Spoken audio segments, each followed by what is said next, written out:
Welcome to the Growth Buyer Podcast, where we engage with top business leaders who share their experiences and provide real insights that help them attract customers, retain staff, and grow their bottom line. Now, let's get started with the show.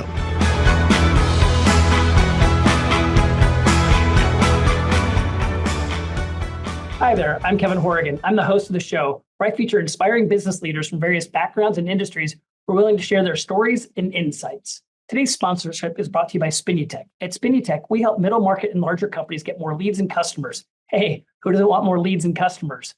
We take an end-to-end digital approach, starting with your website and making sure it has the right aesthetic appeal and convincing content convert visitors into action, and then take all your digital marketing tactics such as SEO, paid search, paid social, digital marketing tactics like email marketing, and we help you advance your marketing reach and help you grow your business. SpinneyTech, thank you for your sponsorship. If you'd like to learn more about SpinneyTech, go to www.spin.tech.com. Today's guest is Jason Mandel, founder and CEO of the Mandel Family Office. Jason is an experienced Wall Street executive and advisor to entrepreneurs around the world. He has held senior positions at Cantor Fitzgerald, D.E. Shaw and Company's, LeFrak Organization, and many others. Jason has managed limited partnerships and discretionary funds for large hedge funds, banks, and family offices before founding the Mandel Family Office. Jason is a graduate from Brandeis University and has a Master's of Science degree from Columbia University. Jason, welcome to the Growth Buyer Podcast. Kevin, thank you so much for inviting me. I'm very excited to join you and your listeners. Yeah, well, we're super excited too, and we're going to talk about some super exciting things happening in your recent life. But let's talk about when little Jason was a young man. Can you tell us where you grew up? Maybe a little bit about your upbringing. What did little Jason want to be when he grew up? Maybe a little bit of background about yourself. Sure. I was born in Brooklyn, New York in 1974, and I was actually blessed to be raised by a great-grandmother, a first generation. She was an immigrant to this country. My grandfather, her son, was a first generation. So I really had that kind of tie to the old country, and I grew up kind of speaking with an accent as my first language because I listened to how she spoke. Very funny, but I was very, very blessed. I grew up there for a couple of years. Then my family moved to Long Island, not too far away, a town called Baldwin, and then eventually a town called Massapequa. I graduated from Massapequa High School in 1992, went off to university at Brandeis, as you mentioned, then came back in 1995. A quick story on how that happened. My grandfather left a small inheritance for me to pay for college. And when he did that, my dad said, Jason, good news and bad news. He said, this is probably the only money you're ever going to inherit, so you better manage it well. So starting at around age 12, I got real serious about the stock market. My dad was a teacher, and he taught me a lot about it. And we managed it. And I chose to go to a private school, which was pretty expensive. So I figured if I was going to graduate with no debt, I had to graduate early. So I finished my studies in 3 years, got out, and went to Wall Street. My plan was to become an attorney, trust and estates attorney, and I had a year to kill. And of course, that's where life got interesting. I got a job on Wall Street at Cantor Fitzgerald, and never left Wall Street. Ended up never getting a law degree, married a lawyer instead. But my wife and I blessed with 2 children. So really an interesting life that I've had in this field. And in the end, this field is all about helping others. And that's why I like it so much. Yeah, it's interesting. So many guests on the Growth Buyer podcast have one career trajectory, but rarely do they see that all the way through. So, a different experience enters their universe, and they get excited about what they did. What they didn't know, they now have a direction and a lure towards. And we see so many guests end up taking a different path. It's not intentional. They just got aware of other opportunities, and they thought those might be more attractive than ones that maybe they had the original passion for. Exactly. Yeah. So you've had quite an impressive career working with many large hedge funds. But I think, Jason, when you and I have spoken, you've always seen the landscape a little differently than the industry does. Can you talk a little bit about that? Sure. I think, the industry is obviously, when you look at holistic wealth management, you're talking about the inclusion of attorneys that deal with trust and estate matters. You're talking about accountants that deal with the day-to-day accounting and reconciliation for tax issues, whether it be estate tax or capital gains taxation. And then you add on the risk management overlay, which might be an insurance broker, and then the asset management side, which might be a financial advisor. And these 4 advisors that we tend to all have sometimes compete against each other. And that's where I saw a big opportunity, is to try to align the interests of the client and those advisors. So we sit sort of above all those advisors, and we provide a more holistic approach. So we'll talk to the client. We'll have an understanding of what the client's looking for. For example, if the client says, I want to eliminate all my capital gains taxes, it's a lofty goal. It's actually doable. But a lot of times the lawyer may not agree with the accountant, and the insurance guy doesn't understand. So what we really do is kind of set the tone for the direction the family wants to go. And then we marshal all the efforts to go in that direction. And that's what I'm really proud of, is that, Wall Street really is so bifurcated, where you have a money manager normally who's looking to charge 1% a year on assets. And that's what they do. And they're going to do everything they can to make sure the client is situated that they can charge that fee every year. Right. You have an accountant who might be fearing that the world's changing and that they can do their accounting for $100 out of India. Well, maybe they want to keep the complexity there, possibly, make sure they have a job. We like to kind of re-engineer what the accountant does. And instead of being a record keeper, we want them to be an innovator and to bring ideas to the table.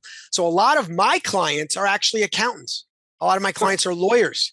A lot of my clients are actual insurance advisors and money managers, because we can add value to each of their practices. And then when we all work together, it's a home run for the client. Sure. No, absolutely. So, I think you've had this concept for a long period of time, but not everybody was buying into it. How did you not get frustrated and just give up and roll over like everybody else was expecting you to? What kept you fueled to keep pursuing it the way you saw it? I think I'm a bit of a contrary kind of personality. I think that if you said to me, everybody has to do it this way, I'm going to say, well, why does everyone have to do it that way? I mean, that's a little my nature is that way. I question. And when you're in that mindset, I think you're always looking to innovate. And I do like to be somebody that adds value. So when you look at, for example, 2 years ago in the markets, most Wall Street is predicated on this idea of an allocation to stocks and bonds. And the mindset is, well, when the stock market goes down, the bond market does well normally. Right. So what we'd like to show people is hey, if you've got a 60% allocation to stocks, great. You've got a 40% allocation to bonds, you'll do okay even in market. Well, 2 years ago, of course, the stock market was down, and then worse, interest rates went up, bond values went down, and that became very, very difficult for people. And it sort of showed the weakness in that philosophy. Yes. So our philosophy has been different all these years. I started my own firm in 1999, and I've been at it since. And our philosophy has been something that we call absolute returns, that regardless of what the stock or bond market does, we're obligated to produce a positive return for clients. And that is different than what most people, and I have battled philosophically the traditional mindset of Wall Street. And all I can tell you is that it has been a challenge. But the good news is, over the past 25 years of doing this, I have been successful in convincing a lot of institutions to look outside of traditional bond and equity allocations. And I think we're starting to see that even in representation for traditional retail investors, where an advisor is saying, well, we should have something that doesn't correlate to the bond or stock market. And I think they're looking at things like arbitrage, like market neutral strategies, even something as simple as life insurance has optionality where you can have the upside of the stock market and no downside. And people don't realize that. So we could show them a value to actually allocating to something where it's almost a stock market surrogate or an alternative to the stock market or bond markets. And some insurance products offer that. Yeah, very fascinating. Very fascinating. So you've had this, you've had this different viewpoint, a lot of passion. You seem very tenacious and all of that. You've recently published a book. Can you tell us what motivated you to do that? And then let's talk about the name of the book and what it's all about.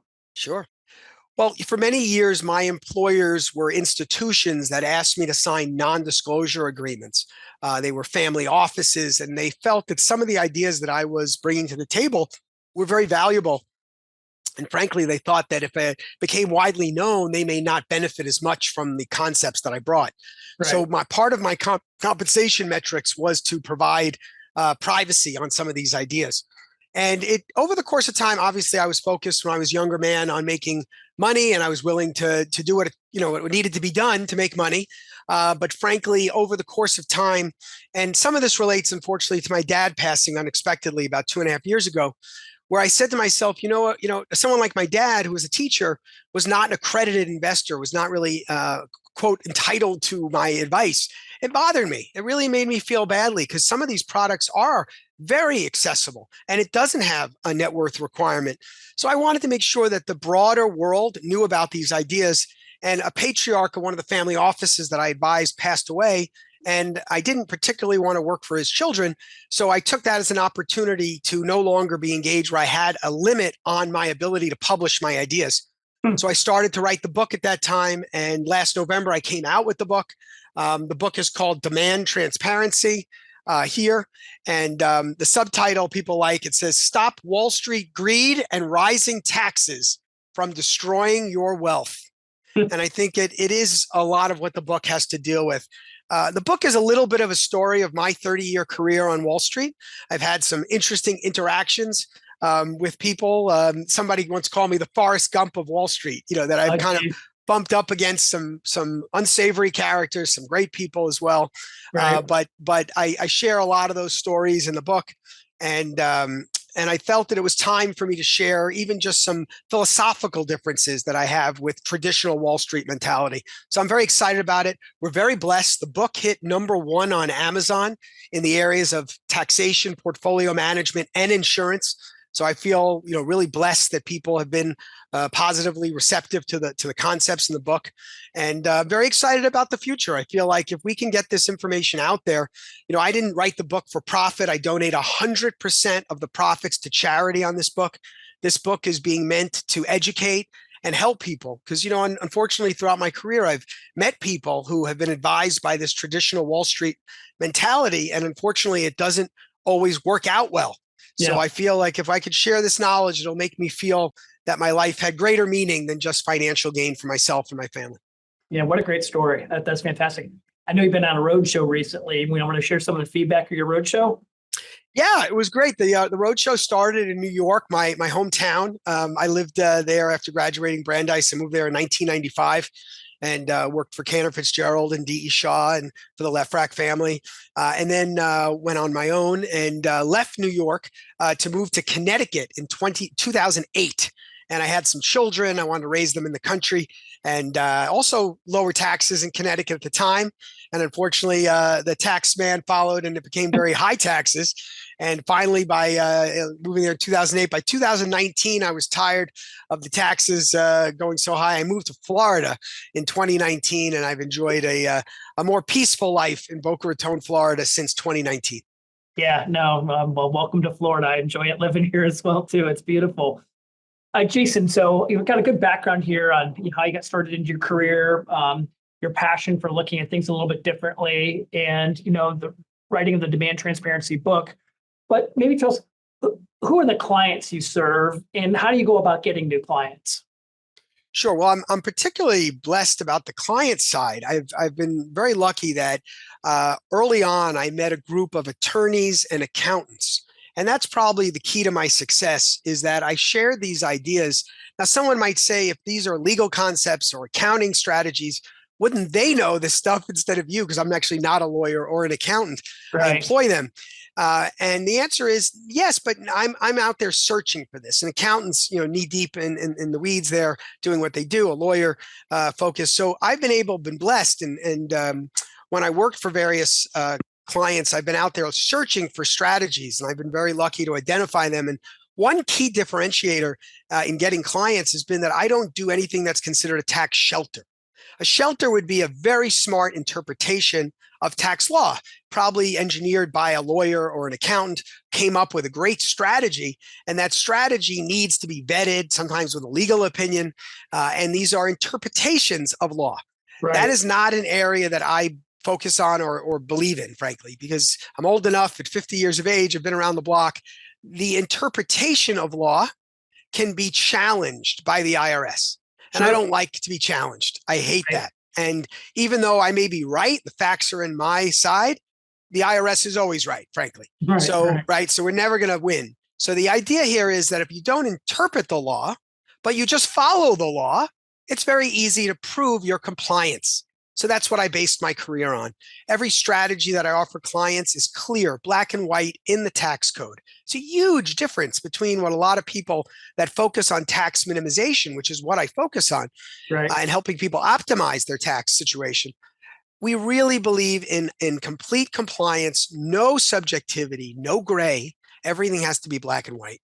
And when we look at the tax code, we see lots of opportunities right there in the code. So what I think is, how have I established credibility, is that we don't do tax shelters, that advisors like lawyers and accountants send us clients because they're frustrated by what they're seeing out there when it comes to tax shelters.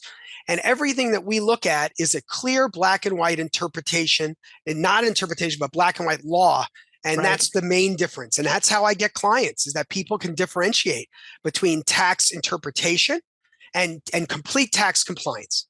Yep. And that's a huge part of I credit that to our firm's success. And it sounds like those were mostly coming as trusted referrals from a lawyer, trusted referral from an accountant or something like that. How often do some of these tax strategies or innovators, how often do they come up, the lawyer comes up with an approach, or the accountant comes with an approach? How often did that need to get vetted by the other side, so to speak? Or if the lawyer comes up with something, does the accountant need to take a look at that? Or absolutely, yeah. As a matter of fact, and that creates, in my view, stagnation in the overall execution of a plan, because you have all these advisors, and they're all going to have their own view. They're all going to want to challenge it, and sometimes when they're paid by the hour, it actually is in their interest to challenge it and have a conversation, right? Because they're compensated. Sounds expensive to me. Very, very expensive. Matter of fact, a lot of times you have animosity between the advisors. The insurance advisor may come into a scenario where they deem the need for life insurance to deal with, let's say, an estate tax issue. And when the accountant has been, busy doing their work to calculate it and is having trouble collecting a bill from the client, and the lawyer is charging the client, and then this insurance broker comes in, puts together a little bit of a plan, and could end up with a six-figure commission, it bothers everybody. So we've tried to align everyone's interests, and sometimes it doesn't make sense to include the insurance advisor. If they're so focused on making a commission right away, it could be detrimental. Well, we believe in something called an enhanced cash value rider. Very fancy words for the minimization of the commission and maybe spreading that commission out over a period of years. But it's very friendly to the client when you do that, because then it actually gives you a chance to use the policy cash value as a form of collateral. Most of the strategies we employ utilize a calculated leverage, meaning that we go to a bank, and just like you would use a bank to get a mortgage on the home you want to buy, you might want to use a bank to get the right plan for your tax-free income later in life, because you may not have all the cash right now. Just think, Kevin, when you were building your business, you were investing in the business. You weren't looking to take money out and put it into your tax-free retirement plan. You probably didn't even have the time or ability to do that because you're building the business. Of course, most people, So that's where we add value, because we explain that we are always able to bring somebody to a financial institution, and with the employment of that early cash value rider, we can find a bank financing partner to provide a lot of the money necessary to protect a company, to protect its employees, its shareholders, the partners. There's so many things we can do utilizing these structures, but we really need the bank as our partner. And in doing so, by using that rider, we really stand out from traditional insurance advisors, because they won't normally want to use that, because it does minimize or eliminate, in certain cases, the commission. Yeah. Well, I think it's difficult too. And this is where I guess maybe I see you as kind of like an umbrella over all these different advisors. They've got their clients' interest in mind, but got the personal interest in mind too. And like you said, it sounds like there could be a collision between different advisors and what strategies keep them well fed versus maybe take their ability to eat away, so to speak. And so, and I think, Kevin, the key is just to if we can bring everyone to the table with a very clear conversation, which is, this is what the client wants. Right. And a lot of times I can articulate to the advisor on how it benefits them. I mean, my best example is a registered investment advisor who's managing the wealth for the client.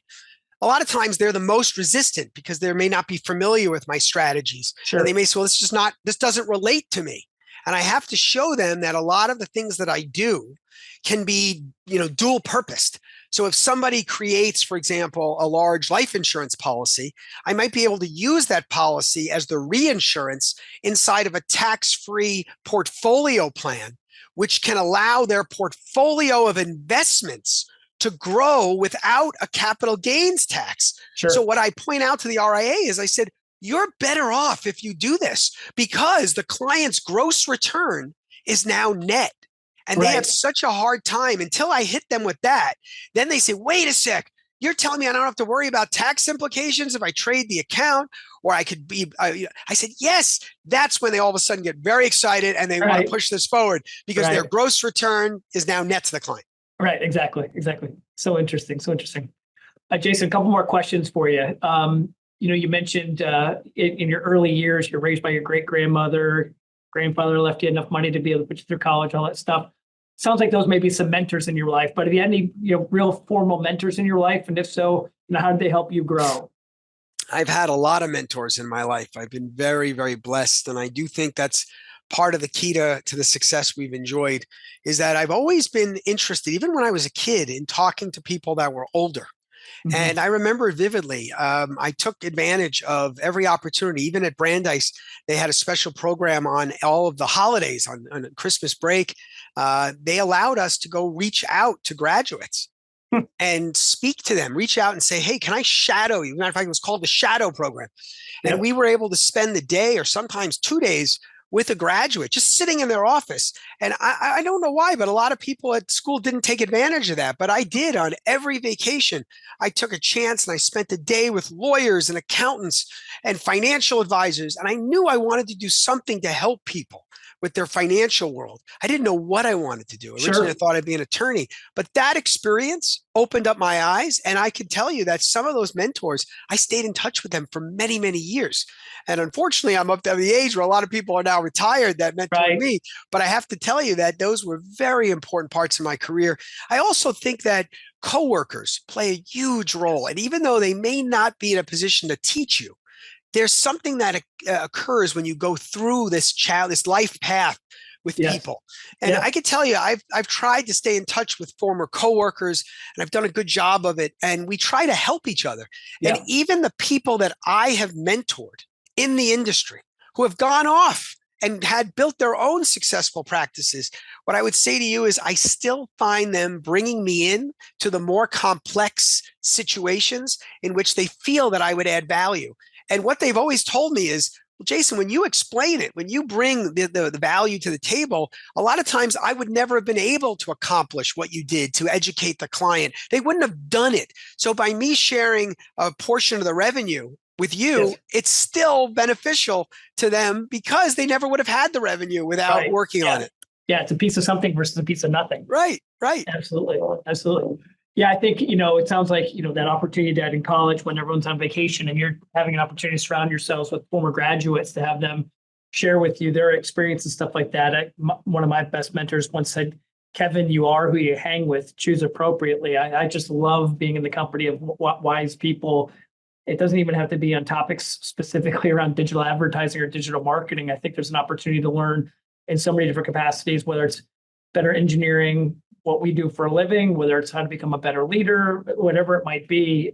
I just enjoy being around other brilliant people and learning what you can from them, sharing their experiences and stuff like that. It's interesting to hear that was what your choice was and gave you an opportunity to see maybe being a lawyer wasn't what your calling was. Maybe it was a modification of that. And you got to, thankful for those experiences. Absolutely. Jason, last question for you. Where do you find your inspiration today? What's your guiding light on how you get educated and inspired today? Well, a lot of what I'm focused on today is helping my clients be more philanthropic. That really inspires me because we find ourselves in obviously a challenging world environment at this time, and people are uncomfortable and people are sort of hesitant to be as philanthropic as they otherwise might be. So one of the things that's motivating me is speaking to all my clients and all the advisors that I consult for and explaining to them that all of their clients and even they themselves have an asset they don't even know they have. And they should use that asset either to protect their families or to enhance and create an endowment for the charities that they care about, that if they're not here one day, those charities might suffer. Right. So what I'm talking about is this idea that we all possess the potential to go out and buy a large amount of life insurance. Most of us absolutely choose not to do that. A lot of us are entrepreneurs, and we think of sometimes insurance in a negative way and say, well, it's not going to help me. It's great to help my family. I'm happy to provide for them. But look, I work so hard. Let them work hard too. And I agree with that. I get it. But a lot of times people fail to understand the importance that insurance can play many other roles in their lives. So one thing we like to do is, as a foundational investment, we like to show people that they have a capacity to go and finance with a bank a very large life insurance policy for the purpose of accomplishing several goals. One goal, of course, is to deal with the estate tax, because if we own illiquid businesses, if we own real estate, art, the IRS will come in and tell us we owe half to them. And when that happens, if you don't have the liquidity, you have to sell that asset. And we all know too many family farms where they've literally had to sell the farm in order to pay that IRS bill, which is a complete shame. I have a client with 3 pieces of art, 3 children, wants to give each child a piece of art. Obviously can't do it without life insurance. Life insurance is a great tool to do that. So these are the easy examples, but the real benefit, and most people unfortunately need a personal benefit more than even helping their families. And that personal benefit is tax minimization. So life insurance can be then not just used for the estate tax, but we can use that policy as the reinsurance inside of another contract called private placement life insurance. And private placement life insurance allows you to roll your portfolio inside of an insurance policy. And when you do that, life insurance grows tax-free. So imagine, imagine if you put your stocks and your bonds and your real estate and partnerships and your hedge funds and private equity and venture, anything you can imagine. Imagine if that was not owned by you or not owned by your trust, which is a taxable entity. Trusts pay cap gains. Or not owned by your LLC, but instead owned by a life insurance policy. The taxpayer is not a taxable entity. So when your venture capital investment goes 100x, you're thrilled, but then giving away half of it doesn't feel so good. In this situation, you can keep all of it. Your policy keeps it because your policy is not a taxpayer. When you want to access it, the policy owner can borrow against that cash value in the policy completely tax-free. And you could pass that wealth on to children tax-free or heirs tax-free. And it provides creditor protection as well. God forbid you're ever sued. So we have a lot of clients that own medical practices. They're always afraid of a malpractice suit, but here it's protected. So what motivates me is this idea that almost everyone I talk to can probably secure another 10 or 20 or more in life insurance, $1 million. So we say to them, hey, look, if your family doesn't need it, why don't you pick a charity you care about? Why don't we talk to the insurance carrier about your desire to protect that charity? Because if you're not here, that charity might suffer without your generosity. So that's what's motivating me. I get up every day trying to explain to my clients the opportunity that they have to literally change the world with some basic actions. And I joke around. I say, look, I need a blood sample, a urine sample. I need 2 years of tax returns. And that's it. I need your balance sheet. But I can go to a bank and the bank can provide all the premium dollars necessary for you to ensure the success of these charities, or for you to ensure the success of your investment portfolio. Because we all like to think we're going to do great, but sometimes people have reversals. So this is a great hedge on that. God forbid your investments don't turn out the way you expect them to. Your family is left a guaranteed legacy from the insurance component of the plan. And it makes me feel really great to be able to offer this to people and to do it in a way that's very compelling with the use of this enhanced cash value rider.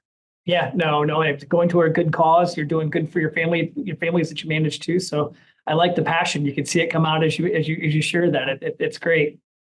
Everyone, we've been talking to Jason Mandel, founder of the Mandel Family Offices. Jason, you shared a lot of great content today. If someone wants to reach out to you afterwards, what's the best way for them to get in contact with you? I'm going to do something funny that no one does. I have had the same cell phone for 30 years. Wow. I'm going to tell you, if somebody wants to send me a text or just call me, they're welcome to. They get directly to me. They don't have to talk to a huge staff. They can get right to me. My phone number is my old New York number, area code 917-603-2365. That was 917-603-2365. I have a lot of content on LinkedIn. You're welcome to look up Jason Mandel, the Mandel Family Office. You'll see a lot of the things we talked about today and more granularity on the LinkedIn. On YouTube, they can get to me by email. My email is Jason, just the name Jason, at themandelfamilyoffice.com. That's fantastic, Jason. Thank you again for being a guest on the Growth Fire podcast. We appreciate you sharing your journey today, and we wish you continued success on it. Thanks, Kevin. Really appreciate the time. Thank you so much. Thanks for listening to the Growth Fire podcast. We'll see you again next time, and be sure to click subscribe to get future episodes.